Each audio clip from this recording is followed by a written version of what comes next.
మందకృష్ణ మాదిగ గతంలో మీరు అన్నట్టుగా అటు పార్లమెంటు ఎన్నికల వేళ కూడా అనేక వేదికల మీద కలిసి బీజేపీ కావచ్చు ఇక ఇతరితర కాంగ్రెస్ పార్టీ నాయకులతో కూడా కలిసి ఓట్లంతా కూడా బీజేపీకి వేయాలి, బీజేపీని గెలిపించుకోవాలన్నారు. కానీ ఎన్నికలు అయిపోయిన తర్వాత మందకృష్ణ మాదిగ ఎక్కడ తెర మీదకి రావట్లేదు, ఎక్కడ కూడా ఈ అంశం గురించి మాట్లాడలేదు.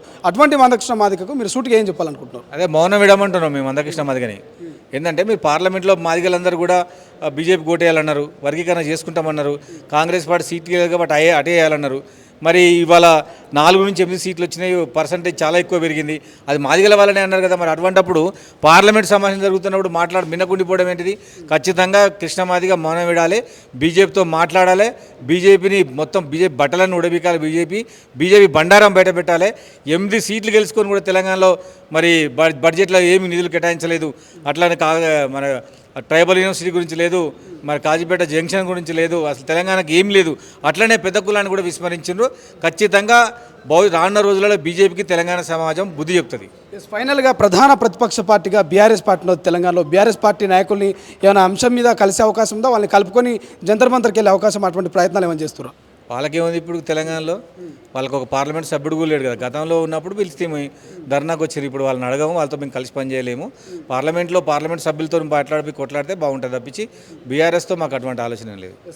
ప్రధానంగా తెలంగాణ అసెంబ్లీ సమావేశాలు వాడివేడిగా నడుస్తున్నాయి. అసెంబ్లీ సమావేశాల మీద మీ కామెంట్ ఏంటి? ప్రధానంగా ప్రతిపక్షాలు అధికార పార్టీ మీద విరుచుకుపడతా ఉన్నాయి. కేటీఆర్, హరీష్ రావు అంటే ప్రతిపక్షం పాలకపక్షం వాటి మీద ప్రధాన ప్రతిపక్షం బాగానే మాట్లాడుతుంది. కానీ రేవంత్ రెడ్డి గారికి ఈక్వల్గా చెప్పేంత వ్యక్తులు ఎవరు లేరాడా? అంటే రేవంత్ రెడ్డి గారిని కౌంటర్గా కరెక్ట్గా మాట్లాడగలంటే కేసీఆర్ గారు సభకు రావాలి.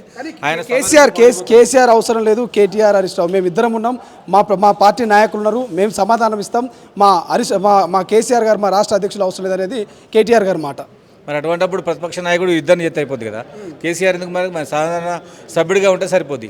ప్రధాన ప్రతిపక్ష నాయకుడిగా అసెంబ్లీకి వచ్చి ప్రజల సమస్యల పరిష్కారం అప్పుడు ప్రజల తరపు నుంచి మాట్లాడాలి కదా. అట్లా కాకుండా నువ్వు సభకు రాకుండా ప్రతిపక్ష నాయకుడిగా ఉండి కూడా మాట్లాడకుండా నా తరపున వేరే వాళ్ళు ఉంటే మరి వాళ్ళనే శాసనపక్ష నేతగా ఎన్నుకొని ఉపనేతగా ఎన్నుకొని వాళ్ళతోనే మాట్లాడిస్తే మంచిది. ఆ పాత్ర నుంచి కేసీఆర్ తప్పుకొని హాయిగా ప్రశాంతంగా రెస్ట్ తీసుకుంటే మంచిది. ఫైనల్గా ఒకవేళ మీరు జంతర్ మంతర్కి వెళ్ళి అక్కడ ఒకవేళ నిరసన తెలియజేసినా కూడా కేంద్రం నుంచి ఎటువంటి స్పందన రాకపోతే మీ నెక్స్ట్ స్టెప్ ఏం చేయబోతున్నారు? ఒకవేళ ఆగస్టులో పార్లమెంట్లో బిల్లు పెట్టకపోతే సెప్టెంబర్లో తెలంగాణలో మేల్కొల్పి యాత్ర చేసి అన్ని నియోజకవర్గాలు తిరిగి బీజేపీకి లోకల్ బాడీ ఎలక్షన్స్ ఉన్నాయి కదా, బీజేపీకి మాదిగలు ఎవరు ఓటేద్దని చెప్తాం. ఎట్లయితే మొన్న వర్గీకరణ చేస్తే వర్గీకరణ కోసం మాదిగలతో బీజేపీ కోటేయాలన్నారు కదా, అట్లనే ఇప్పుడు చేయకపోతే బీజేపీకి మాదిగలు ఎవరు ఓట్లేదని మేము తిరుగుతాం. Thank you so much. ఇది మొత్తం మీద పిడమర్తి రవి గారు స్పష్టంగా చెప్తున్నారు. కేంద్రంలో ఏదైతే పార్లమెంట్లో ఈ యొక్క అంశం గురించి మాట్లాడకపోతే ఖచ్చితంగా పెద్ద ఎత్తున మేము నిరసన తెలియజేస్తాము. వచ్చే నెల 8, 9 కూడా జంతర్ మంతర్లో మేము దీక్షకు కూర్చుంటాము, నిరసన తెలియజేస్తాము. ఖచ్చితంగా మౌనం వీడాలి మందకృష్ణ మాదిగ కావచ్చు, బీజేపీ నాయకులు మౌనం వీడి దీని మీద స్పందించాలి. ఇక నరేంద్ర మోడీ కూడా గతంలో 2014లో మేము అధికారంలోకి వస్తే 100 రోజుల్లో ABCD SC వర్గీకరణ చేస్తామన్నటువంటి నరేంద్ర మోడీ గారు మరి 10 ఏళ్ళు అవుతున్నప్పటికీ ఎందుకు ఇంతవరకు దీని మీద ఎటువంటి చర్య తీసుకోలేకపోతున్నారు, ఎటువంటి స్టాండ్ తీసుకోలేకపోతున్నారు? ఇప్పటికీ మీకు పార్లమెంట్లో పూర్తి స్థాయి మద్దతు దాదాపు 300 సీట్లకు దగ్గర ఉన్నప్పటికీ మరి ఏ ప్రతిపక్షం కూడా ఈ యొక్క బిల్లును వ్యతిరేకించదు. అయినప్పటికీ కూడా ఈ అంశాన్ని ఎందుకు చర్చకు తీసుకురావట్లేదు అనేది ప్రధానంగా మరి SC సంఘానికి సంబంధించినటువంటి నాయకులంతా కూడా డిమాండ్ చేస్తున్నారు. సో చూద్దాం మరి జంతర్ మంతర్లో ఎటువంటి ఫైట్ చేయబోతున్నారు, మరి ఈ ఫైట్కి గాను కేంద్ర ప్రభుత్వం ఏం స్పందిస్తుంది. కెమెరా పర్సన్ అజయ్తో శ్రీశైలం, తొలి వెలుగు, హైదరాబాద్.